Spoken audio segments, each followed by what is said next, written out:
Assalamualaikum warahmatullahi wabarakatuh. Selamat pagi, siang, sore semuanya. Perkenalkan, kami dari kelompok yang akan membahas topik cukup unik hari ini, yaitu penerapan first order logic untuk memecahkan masalah optimasi rute di dalam game Hollow Knight.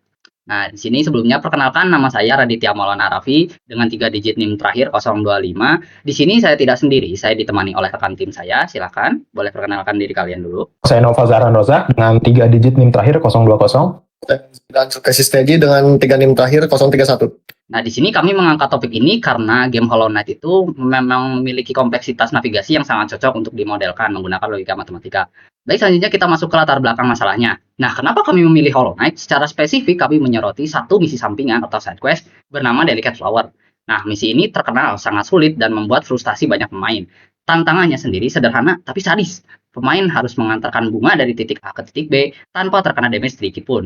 Nah, sekalinya terkena damage, maka bunganya akan hancur, jadi misinya akan mengulangi lagi. Ditambah lagi, pemain dilarang menggunakan fitur fast travel.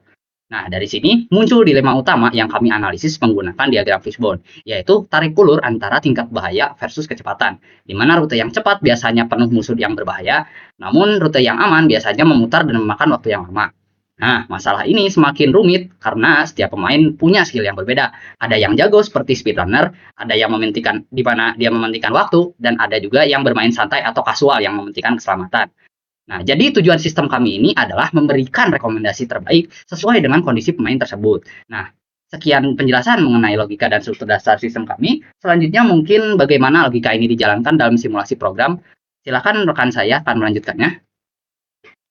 Oke, selanjutnya ada pula pembahasan untuk pemodelan FOL untuk studi kasus kami. Di sini untuk pemodelan FOL sendiri terbagi menjadi 4 bagian ya. Yang pertama itu ada pembahasan untuk struktur KB filenya, yang kedua ada rantai 3 langkahnya, yang ketiga ada unifikasi, dan yang terakhir ada resolusi dari studi kasus.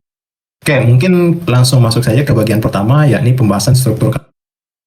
Nah, knowledge base kami dibangun menggunakan 8 predikat NRI yang secara khusus dirancang untuk merepresentasikan hubungan relasional yang kompleks antara entitas yang ada di dalam game.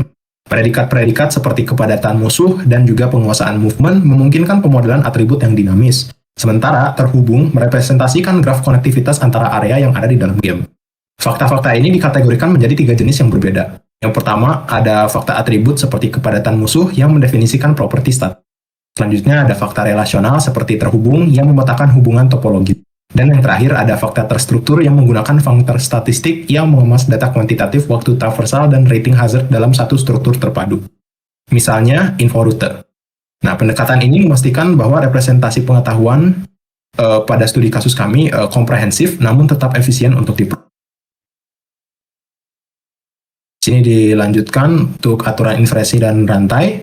Nah, sistem inferensi yang kami implementasikan itu diimplementasikan melalui 8 aturan logika yang menggunakan notasi FOL dengan variabel universal. Aturan-aturan ini dirancang dalam 3 pola utama.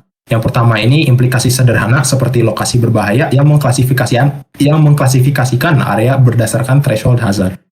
Konjungsi seperti butuh latihan yang mensyaratkan pemenuhan multiple kondisi dalam satu simultan. Dan filter data seperti lokasi farming aman yang melakukan seleksi cerdas berdasarkan kriteria majemuk. Puncak kompleksitas logika direpresentasikan melalui rantai penalaran 3 langkah yang memodelkan alur inferensi berjenjang. Dari deteksi fakta, misalnya skor hazard lebih dari 18, menghasilkan klasifikasi zona hardcore. Inferensi menengah mengubah klasifikasi menjadi kebutuhan, misal butuh refleks dewa, hingga kesimpulan akhir larangan mutlak yang mengintegrasikan kondisi area dengan profil pemain. Rantai ini menjamin konsistensi logika dari premis dasar hingga rekomendasi. Selanjutnya ada pembahasan untuk unifikasi. Nah, unifikasi berfungsi sebagai mekanisme pencocokan pola yang menjadi jantung eksekusi query dalam prolog. Proses ini mencari most general unifier, substitusi variabel paling umum yang membuat 2 term logika menjadi identik dengan prinsip minimalitas dan konsistensi. Dalam konteks sistem kami, unifikasi terjadi dalam 4 pola, yakni variabel dengan konstanta seperti pengikatan L ke deepness, variabel dengan nilai numerik seperti substitusi atau S dengan 10, wildcard matching menggunakan variabel anonim atau variabel strip yang cocok dengan struktur apapun, dan struktural matching hierarkis pada predikat kompleks statistik. Substitusi L deepness S18 merupakan MGU optimal karena memenuhi 3 kriteria. Yang pertama itu minimal, ini hanya melakukan binding yang diperlukan saja. Yang kedua itu konsisten atau tidak ada konflik antar substitusi. Dan yang terakhir itu complete, menghasilkan solusi definitif yang valid untuk semua kemungkinan instansiasi. Selanjutnya di sini ada slide untuk tabel unifikasinya ya. Tabel ini mendemonstrasikan proses unifikasi langkah demi langkah untuk query lokasi berbahaya. Pada langkah pertama, sini bisa dilihat, variabel L diunifikasikan dengan konstanta deepness menghasilkan substitusi pertama. Untuk langkah keduanya itu melakukan pattern matching struktural antara pola aturan inforute dengan fakta yang menghasilkan substitusi ganda. Yang dalam langkah ketiga dilakukan pengevaluasian ekspresi aritmatika S lebih besar dari 15 setelah substitusi, yang terkonfirmasi benar bahwa 10 itu lebih dari 15. Pada langkah keempat, dilakukan konsolidasi seluruh substitusi dan validasi, menyimpulkan bahwa query terbukti valid dengan himpunan unifikasi final, seperti yang dapat dilihat. Nah, selanjutnya ada penjelasan untuk resolusi. Resolusi sendiri merupakan metode pembuktian formal yang mengkonversi pernyataan logika ke conjunctive normal form atau CNF. Kemudian mencari kontradiksi melalui penyederhanaan berulang. Untuk membuktikan validitas pernyataan lokasi berbahaya misal, kami menerapkan refutation resolution. Yang pertama, mengkonversi rule ke bentuk klausa. Yang kedua, menambahkan negasi goal ke himpunan klausa. Yang ketiga, melakukan resolusi berjenjang dimulai dari resolusi klausa aturan dengan negasi goal menggunakan substitusi. Kemudian dengan fakta di sini inforute menggunakan substitusi S_10 hingga dengan fakta aritmatika 10 lebih besar dari 15. Ditemukannya klausa kosong pada langkah akhir membuktikan kontradiksi, yang berarti asumsi negasi goal salah, dan pernyataan asli lokasi berbahaya terbukti valid secara logis. Nah, pembuktian ini memverifikasi konsistensi internal sistem inferensi. Oke, sekarang kita masuk ke bagian ketiga, di mana bagian ketiga ini akan mencakup 3 hal. Pertama, hasil uji wajib, kedua, analisis validitas, dan ketiga, kesimpulan dan rekomendasi. Nah, selanjutnya, untuk pertama saya akan menjelaskan mengenai hasil uji wajib yang akan mencakup 8 inferensi yang ada di dalam Streamlit. Untuk inferensi pertama kami menguji logika dasar, di mana pada inferensi 1, kami menjalankan query lokasi berbahaya X. Sistem berhasil memfilter lokasi dengan hazard rating di atas 15.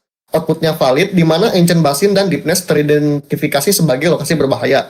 Lalu kemudian, pada inferensi kedua, kami meningkatkan kompleksitas dengan memasukkan variabel pemain. Query dihindari pemain baru, menggabungkan fakta lokasi berbahaya tadi dengan fakta pengetahuan map yang rendah. Hasilnya konsisten, di mana sistem menjalankan pemain baru untuk menghindari kedua lokasi tersebut. Selanjutnya kita masuk ke logika kondisional pada inferensi 3. Tujuan kami adalah mencari lokasi teraman dengan parameter hazard di bawah 5, yang krusial untuk quest no-hit ini. Yang menarik ada pada inferensi 4 dan 5. Di inferensi 4, sistem mampu mendiagnosis kondisi pemain ketika ditanya butuh latihan P. Sistem menjawab player noob. Alasannya valid, karena fakta menunjukkan movement rendah dan spell tidak lengkap. Lalu di inferensi 5, sistem menunjukkan kecerdasan dalam membedakan ramai dan bahaya. Query lokasi farming aman menunjukkan Colosseum. Meskipun musuhnya padat, bagus untuk farming, sistem tahu hazardnya rendah, sehingga aman direkomendasikan. Terakhir, inferensi 6 menetapkan ambang batas ekstrim. Zona hardcore mendeteksi area dengan bahaya di atas 18. Dan ancient basin terpilih sebagai satu-satunya kandidat. Selanjutnya, pada inferensi 7, sistem menarik kesimpulan lanjutan. Karena ancient basis adalah zona hardcore dari inferensi 6, maka secara otomatis area tersebut butuh refleks dewa. Lalu terakhir, puncaknya pada inferensi 8, yaitu larangan mutlak. Di sini, sistem menggabungkan semua premis sebelumnya. 1. Area butuh refleks dewa, pemain player noob memiliki movement rendah, dengan kesimpulan ancient basis dikarenakan status larangan mutlak bagi player noob. Hasil pengujian ini membuktikan bahwa knowledge base kami berfungsi 100% akurat dan dalam menarik kesimpulan logis dari fakta-fakta yang ada. Selanjutnya ini merupakan analisis validitas, di mana kami melakukan uji validitas untuk menyanggah kesalahan logika atau logical fallacy yang terjadi pada pemain, yaitu the overconfidence trap. Apa itu?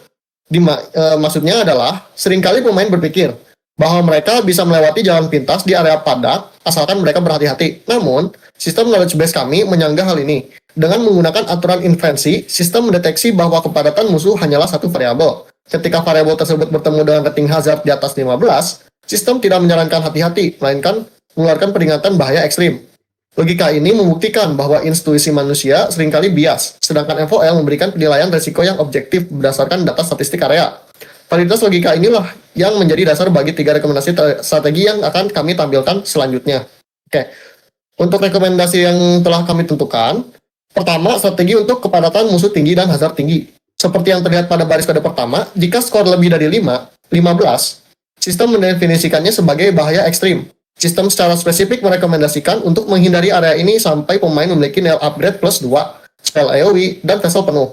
Dalam konteks membawa delicate flower yang pecah, jika terkena satu hit, rekomendasi sistem adalah mutlak, jangan dilewati. Area ini hanya valid jika pemain membutuhkan escape route menggunakan quick map bukan untuk misi pengantaran. Lalu yang kedua adalah strategi untuk risiko sedang. Jika skor berada di antara 5 hingga 15, sistem mengklasifikasikannya sebagai risiko moderat. Sistem menyarankan area ini sebagai area farming potensial. Strategi teknis yang diberikan adalah menggunakan Grid Charm dan menyiapkan 2-3 spell untuk crowd control. Untuk quest bunga, rute ini bisa diambil namun sangat berisiko. Pemain harus memiliki manajemen soul yang baik untuk spell jarak jauh guna membersihkan musuh sebelum melangkah. Selanjutnya, untuk yang ketiga dan terakhir, strategi area aman. Jika skor lebih dari 5, jika skor kurang dari 5, sistem mengeluarkan output area pemula atau zero pressure zone. Ini adalah rekomendasi utama kami untuk rute Delicate Flower. Sistem menyatakan area ini sangat aman untuk grinding dan latihan, karena tidak ada tekanan musuh yang berarti zero pressure. Probabilitas keberhasilan membawa bunga dari Resting Ground ke Queen's Garden mencapai titik maksimal jika pemain memprioritaskan rute-rute yang masuk dalam kategori logika ini. Untuk kesimpulannya, sistem FOL kami berhasil mentransformasikan data permainan yang kompleks menjadi instruksi strategi yang actionable, mulai dari persiapan loadout hingga pemilihan rute yang presisi. Demikian presentasi dari kelompok kami. Terima kasih atas perhatian dan antusiasmenya. Saya Zaidan Zulkifli Setiaji, mewakili tim, pamit undur diri. Wassalamualaikum warahmatullahi wabarakatuh.